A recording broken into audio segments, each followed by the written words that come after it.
The ISO 9000 and 14000. ISO basically International Organization and Standardization. ISO established for management of quality. Its product quality managed with we fulfill the customer requirements. It monitors that the product should manage and fulfill the quality requirements of the customer and needs and demand. It also ISO is established in 23rd February 1947. ISO doesn't certify a organization. ISO certify and call only certify the quality management services in the organization, right? The main center is in Geneva, Switzerland. Then we will study about the ISO 9000. It comes at 1987, 1 year later. Um Comes in at 1987 guidelines, and in ISO 14000 guidelines for 40, ISO 14000 come in 1996, which is revised in 2004. Now the guidelines for quality, this mainly focus on the quality management studies, QMS we can say, but this is focused on the environmental management services, ISO 14000.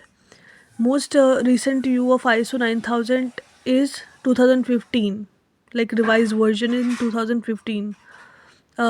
It is basically fundamentals, and ISO 9004 2018, in which it is revised. Here it focused on QMS, continuous improvement. ISO 9000 has 7 principles for the quality management. First principle is customer focus. Second is leadership. Third is engagement of the people. Fourth is process approach, improvement, continuous improvement, evidence based approach. Seventh is relationship management, top to bottom maintained. In ISO 9000 series, guidelines related to quality assurance, like different series. First series is ISO 9000. In this, guidelines related to quality assurance and quality management, QA and QM, right? And the second one, the overall quality assurance. इसमें overall QA check किया जाता है. हम लोग ऐसे trick साथ कर सकते हैं. पहले QA आया था, तो 9001 में पहले QA गाइडलाइंस के, फिर 9002 में क्या हुआ, QA guidelines for the production and processes. Production and process के लिए 9002 ISO आया. ISO 9003 में क्या है, को QA guidelines for finish products. ISO 9000 is in this guidelines for QA and QM for implementation. QA and QM इसमें बस आया था, बट इसमें QA QM implementation के लिए हुआ. Advantages of ISO is small and medium large industries can benefit from this. Improve customer satisfaction, reduce error and defects, better decision making, improve the quality management, enhance the credibility and reputation, increase the efficiency, productivity, increase the employment and engagement, and compliance with the regulatory requirements, improve the documentation and record keeping, complete competitive advantage वो भी provide करता है, और improve the communication and collaboration. In ISO 9004 there is 4 principle. Here the 7 principle is 4 principle. Methods define the goal, method for goal, analytical for goal, result implementation, DMAR. Define about the goal, methods for goal, analysis for the method, result interpretation. Now the principles are basically plan करो उसको do करो, check करो and act करो. Plan करो, design the aim, objective, processes and all, and do is design process should perform the step by step. Check करना है. What we check is evaluate the data and result records in previous step. पीछे के सारे step में हम लोग evaluation करेंगे data का, रिकॉर्ड्स का. अब चेक कर लिया तो अब एक्ट करेंगे. Problem of the results are being rectified for the continuous improvement. अब ISO के डिफरेंट सीरीज आ रहा है. ISO 14001, 14010, 14020, 30 and 40.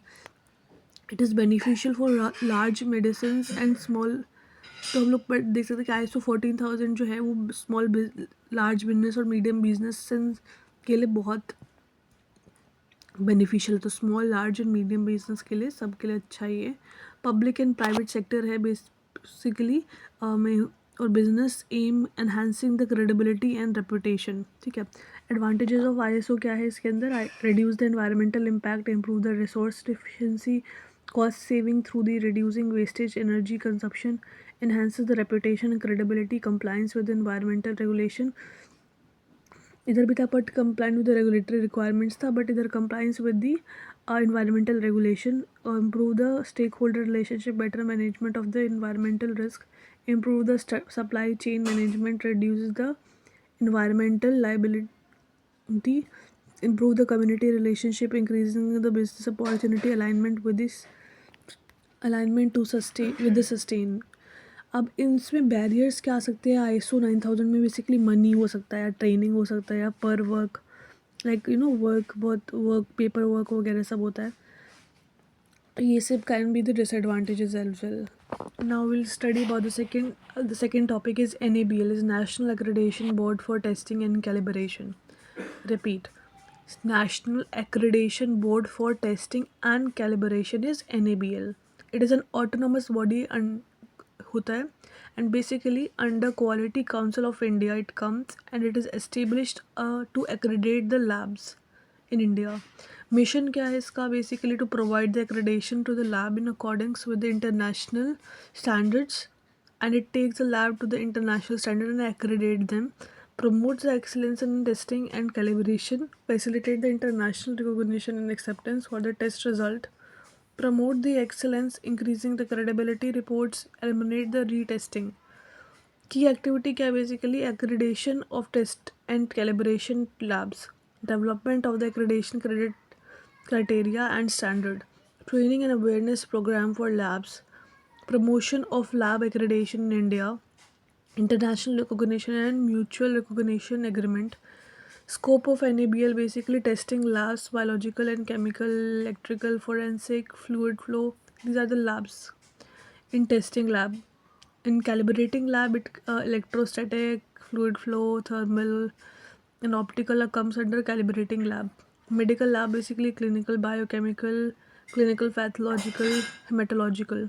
In medical imaging labs, medical imaging confirmatory bodies in this X-ray, fluorescence, UV, MR, this come. Now the professional testing power labs, in this basically the PTP,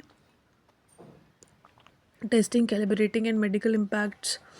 GLP will refers to the good manufacturing practices, which come in this. It is run by the FDA in 1978, comes with FDA regulations impacting the worldwide. GLP is basically a set of principles that provides a framework within which lab study are planned and performed, monitored, achieved, and record and reports are prepared. GLP become a part of regulatory in 1970, becoming the because of the malpractices that are happening in the R&D sections. Now the scope is basically GLP is applicable to non-clinical safety testing of test sample in any followed. So basically non-clinical safety testing होती है the given products की, जैसे कि pesticides, cosmetics, pharmaceutics, food additives and industrial chemical. GLP की कौन कौन सी study include होती है इसके अंदर? Like toxicological studies, pharmacological studies, biocompatible studies, environmental toxical studies, analytical chemical in India, microbiological studies, genetical toxicology, carcinogenicity, immunotoxicity, reproductive toxicity studies. अब GLP में basically involves the various fields like pharmaceutical development, biotech में develop करता है ये, medical devices, environmental monitoring, cosmetic testing, food safety testing and veterinary mechanism. GLP basically is a type of testing involved. इसमें क्या होता है? Basically in vitro cell based होता है, इन वीवो होता है, and animal based. Analytical test क्या होता है? Chemography and spectroscopy and microbial testing में आते हैं, example bacterial and viral. Toxicological testing में आते हैं basically chromosomes, autosomes, genotoxicity. Function of GLP क्या होता है? रिसोर्स फंक्शन क्या होता है? फंडामेंटल्स ऑफ GSP क्या होता है? पहले रिसोर्स होता है, लाइक इसमें क्या आता है? Organisation, personnel, facility and equipments.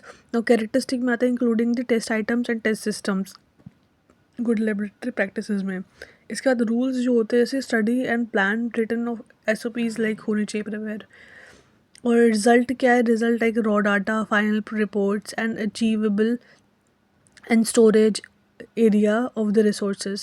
Now quality assurance, in this the QA unit, GLP compliance in the lab, they do, and no link with the it has basically no link with the scientist which is involved in the testing. Now we'll see the objective of GLP is basically ensure quality, promote consistency, prevent errors, and to ensure the compliance with the regulatory requirements, to provide a framework to the laboratory's operations and management, to promote the transparency and accountability in the laboratory testing, to ensure the accuracy and completeness of the lab reports data, to facilitate and share the comparison with of the lab data, to support the reproducibility of the laboratory result, to enhance the credibility and trustworthiness for the laboratory testing.